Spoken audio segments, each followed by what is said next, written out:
Nelson Bond, who was a longtime book dealer who passed away recently, said it's a very pleasant way to make very little money, and he is 100% correct.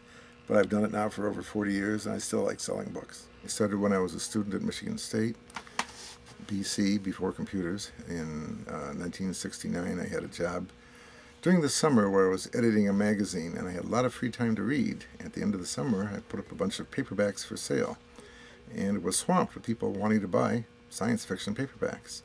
I thereafter ran an ad wanting to buy paperbacks and bought 1,000 paperbacks for $100, and all of a sudden I was in the used book business. And I wasn't really planning on running a used bookshop for the rest of my life. For the last 40 years I've been doing it. It's not an easy way to make a living as an entrepreneur, but you are sometimes your own boss, which is either a plus or a minus.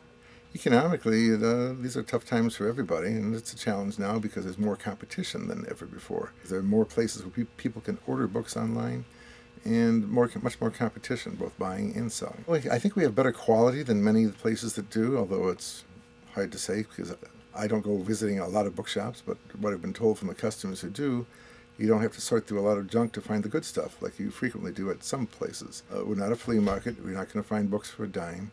We do have 50-cent books out front. We also have rather expensive books. We have some interesting older comics from the 40s and 50s and 60s. We have one of the things we do specialize in is science fiction paperbacks. We have over 5,000 of those. Our books are organized.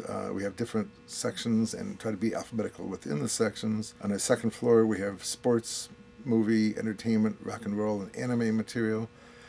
In our basement, we have 10,000 vintage magazines, including Life and Time and a wide variety of different other magazines. There's foreign language books and religious books, science fiction, pulps, and vintage paperbacks back to the 40s. We have true crime and journalism and westerns and horror and a lot of travel books and many other things downstairs. On the ground floor, we have science fiction and mysteries, and literature, a lot of nonfiction, all the ologies, science, a large section of children's books. Behind the counters, we have rare books, including a first edition of Dracula. We have a website, we have a Facebook page, we have a blog, so we are doing that more ourselves as well. We've been at this location since 1973, so not only do I get new customers coming in who can find us rather easily, I'm getting people who say, oh, gee, this was here when I went to school. I like being in downtown East Lansing. I think it is a good location for people who are starting business. We'd like to invite everybody to stop on down to downtown East Lansing and visit us and lots of the other wonderful shops.